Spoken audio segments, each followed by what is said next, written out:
Welcome to the Daybreak with Jeff Slakey podcast. I'm so happy you found us. Please subscribe, rate, review, and share this with your circle of influence. It's a collection of the interviews, news, and conversation during Daybreak with Jeff Slakey on I-Fiber One News Radio, KMAS, weekdays from 6 to 9.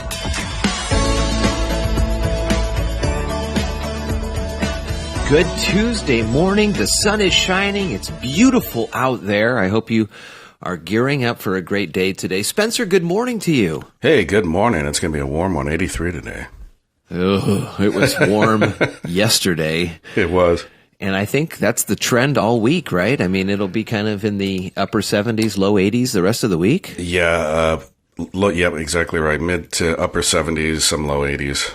And it'll cool down a little bit next week. But the sunshine and the warm weather is going to last for at least 7 to 10 days. Yeah, that's cool. Well, today in the news, Shelton's graduation day, and the weather is going to be perfect for that. Some COVID news to share with you, and there was a plane that landed on 101 near Forks yesterday. Hope it didn't have vampires or werewolves on it. I'll check the weather for the week, and we'll talk with Karin Leaf from the EDC on Phase 3 and a special interview from ABC News with George Stephanopoulos and John Bolton. Yeah, that book that Bolton has put out has caused a lot of folks to look at that one, and I don't think the president's too happy on that one. So we'll see how that continues. He tried to get it blocked, of course, but by the time all that happened, I think there was some 200,000 copies at least all across the country. Hard to get that back in the once that's back in the jar once it's opened. Oh yeah, especially with social media, all the quotes. That's what it is. It's a bag. I knew it was something. Well, let's see here. As we know, we are now in Mason County in Phase 3, so that has allowed a lot more things to open up and add additional people to groupings. Outdoor groups can now be 50 or fewer people. Recreational facilities can be at about 50% capacity. Those are like gyms and things like that. Spiritual or religious services that did have its own carve out there, but the indoor capacity is about 50% or 400 folks. Restaurants and taverns are at 75% capacity, but a table size no larger than 10. Let's see. So it's about 50% in regular business, about 75% capacity in restaurants and taverns. In Phase 3, Mason County is going to be providing just twice weekly updates on cases and information unless there's breaking news. And yesterday, from the Department of Emergency Management in the county, we heard a story that a large revolutionary decontamination system has been installed at Camp Murray, which can clean and sterilize up to 80,000 N95 respirator masks every day. This is a huge breakthrough that could help solve the shortage. So if you have any of those N95 masks, you can take them to your local emergency management office and put them in a bag that says used N95 before you drop them off. You can also call 360-427-9670, extension 800, Mason County Department of Emergency Management. But a way to reuse these N95 masks that were in such short supply early on in this. Wow. I didn't know that. That's learning something new there today. That's great. Seattle's mayor says the city will move to wind down the occupied protest zone following 2 recent shootings, including one that left a man dead. Mayor Jenny Durkin said at a news conference yesterday that officials are working with the community to bring the Capitol Hill occupied protest zone to an end after 2 weeks. The mayor said the violence was distracting from changes sought by thousands of peaceful protesters opposing racial inequity and police brutality. Durkin also said police will soon return to a police station that the department largely abandoned in the area after clashes with protesters following George Floyd's death at the hands of Minneapolis police. Well, coronavirus hitting agricultural Yakima County very hard. Cases surging far faster than elsewhere in the state. Virus has caused turmoil in the farm and food processing industry, where some fearful workers staged wildcat strikes recently to demand that employers provide safer working conditions.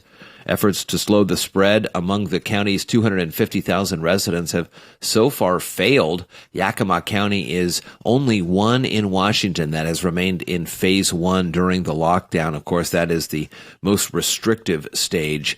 while most of the rest of the state is starting to reopen, most businesses remain closed in that county.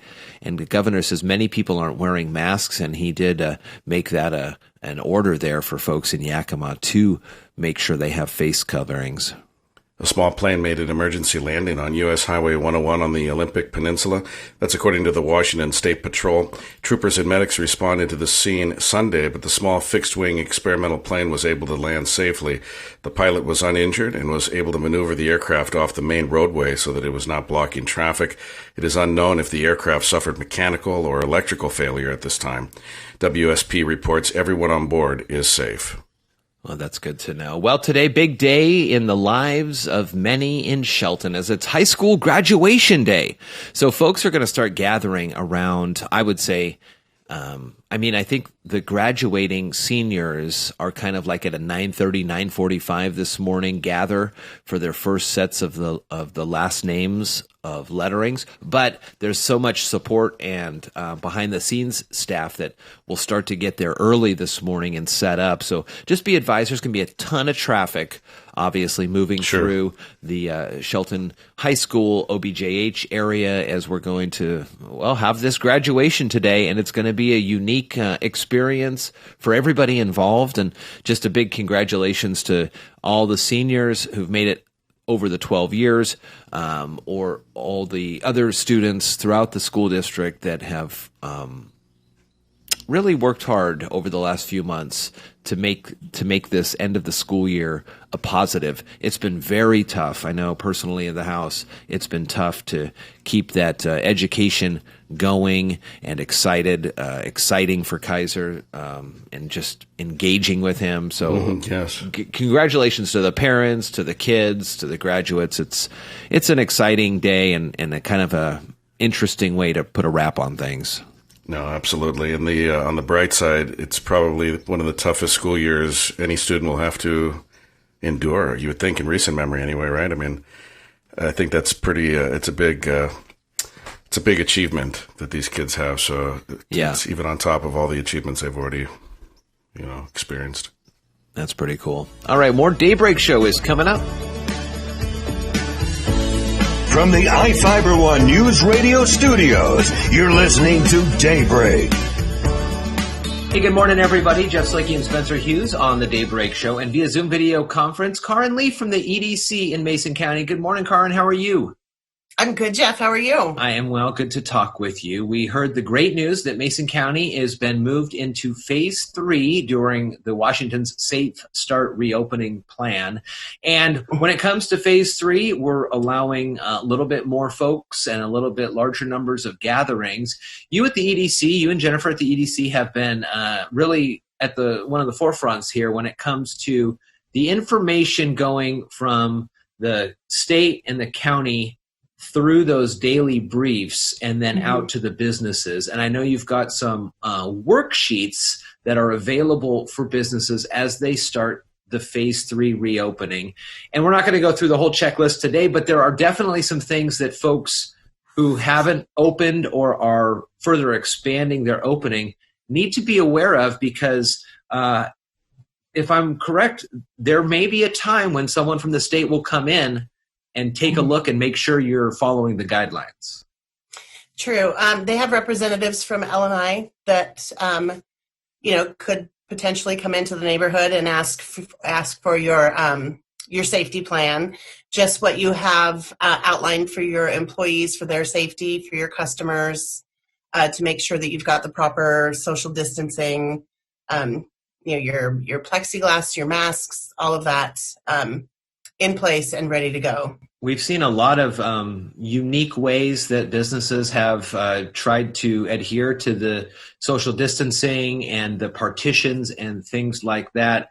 Does the documentation you have on the website, Choose Mason, go through what folks need to do? I'm thinking specifically of restaurants where you'll see kind of almost clear plastic shower curtains in between the tables. That was a pretty ingenious way to keep the amount of tables in the restaurant, but still have the space available for folks. Are those the kind of things that you're helping those businesses navigate? And for whatever reason, we mostly focus on restaurants, but regular businesses are needing to do all this as well.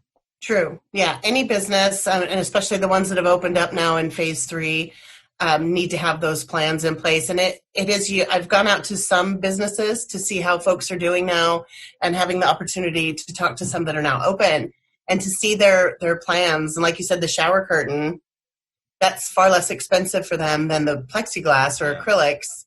But the tape on the floor, booths in restaurants that are either taped off, or those shower curtains, they've done a really great job.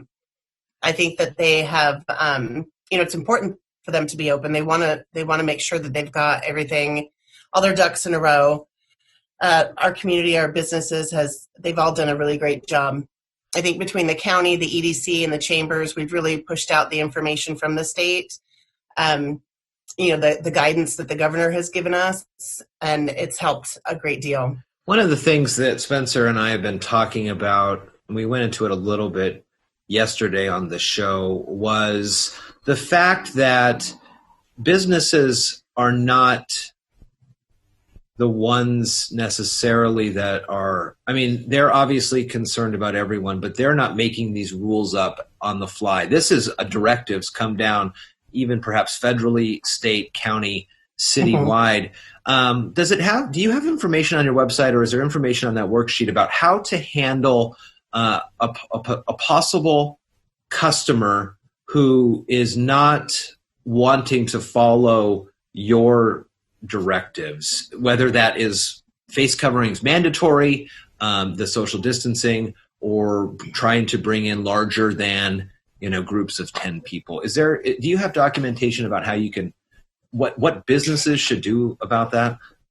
Yeah, we've got the majority of the information on the best website is the coronavirus.wa.gov website. That's got all the information county by county, industry sectors. You've got some places like, Salish Cliffs, great little restaurant. Love it out there. It's beautiful. But you are required when you enter that door to have a mask on. And if you don't, you're asked to leave. I don't know. I'm sure that security would be there quickly if that customer were to say no, because they take their rules and the time and the effort that they've put into it. They're taking it very seriously. It's all of us together in the community following these rules to keep us all open and keep us in phase 3. In that last approval that we received on Friday from the governor, there is a stipulation in there that he can change and remove us, push us back to phase 2 at any time. Yeah. So it is something that we have to kind of keep our eyes up. I did see some video over the weekend of a gentleman in Florida who went or tried to go into a Walmart down there. And I guess down there it's a full mask all the time. And it was almost a minute video, I believe, of him trying to get through the doors and move his way through the store. And the associates there were very forceful to get him out and says, "Listen, sir, this is the rules here at this Walmart. You have got to wear a mask." And I think that, it's such a tough situation. And these business owners, this is their livelihood. This is their life. It is. And then you've got them, there are individuals that have underlying medical conditions that it makes it difficult for them to breathe, wearing those masks. And it's not anything we enjoy doing, but it's for the safety of ourselves. It's for those folks that live with an elderly parent that have to be careful. Those with, asthma or other things, they would prefer not to wear a mask, and that's up to them. But if that business requires you to wear a mask, then, you're going to have to wait until possibly phase 4, when there's no longer masks required. I've seen some of the alternative kind of bigger, face shields that teachers seem to be wearing in certain areas across the country, because you're right, it does get warm as you breathe through there for folks. The other thing the EDC has been working on are continuing to help out the community with different types of grants and the enterprise micro relief and things like that. What's the latest one? I think there's a new one today. There's a new one today that's on the enterpriseforequity.com website for small businesses. It's up to $10,000. It opens today and it closes on the 24th. It's very similar to the ones that we just had last week, 2 weeks ago. Yeah. There's so many. Similar, but ours were up to $5,000, and those were through the county. You know, we finished up the Working Washington small business grants, and we hope to have another round coming up here in the next week or two. So there's a lot of opportunity out there, but yeah, it's the enterpriseforequity.com. If you have any questions, they're more than welcome to call us, and we can walk you through that. And again, you said that closes on the 24th. So quick. It does. It's a really short window. That is monies from Department of Commerce from the Community Development Block Grant. And it's a great opportunity for businesses to get some funds, get back on their feet, you know, get out of the red. And it's their grants. So there's no payback, you know. It's for things like your rent, utilities, and it's reimbursable. So you've got to have those invoices to show, you know, that you've already paid those eligible expenses. When you go to the website, great information. You guys are also available via phone to answer questions. And again, it's anytime. All county business. It's the largest, you know, employers in the county to the smallest mom and pops. There is information and assistance available during all this. And Jennifer and Karin at the EDC have been doing a heck of a good job over the last 3 months, making sure we're able to get that information. So choosemason.com. We'll put the links to the Facebook and the Twitter all in the show notes here, and we'll make sure that people get that information. And I think before too long, we'll get a chance to start seeing you guys back in studio, which will be a fun change. That'll be great. Although this has worked out pretty good, you know. It has. I mean, those Zoom stockholders, they've got to be pretty happy. I mean, you ain't kidding. You ain't kidding. I never heard so many people talk about Zoom in my life since March 15th. Yeah. I know. I had one meeting and I took it at home, and my mom's like, "Honey, who are you talking to?" I'm like, "Mom, it's a Zoom meeting." Yeah, no, I'm talking to the world. They're right here in front of me. Karin, it's great to see you. Great to see you. Nice sweatshirt, by the way. Thank you. That's right. I always get a little pub in from Martha Reed. Yay! We will check in before too long, and we'll see you. We'll see you in person before too long. I'm looking forward to it. Thank you, and thank you for the great job that you've been doing to help get all this information out. You guys are rock stars. Oh, thank you. We appreciate it. Thank you so much for listening to today's Daybreak with Jeff Slakey podcast. Again, I'm so happy and honored you found us and chose to listen. Please subscribe, rate, review, and share this with your circle of influence. It's a collection of some of the interviews, news, and conversation during Daybreak with Jeff Slakey on I-501 News Radio KMAS, weekdays from 6 to 9. Thank you so much again, and talk with you next time.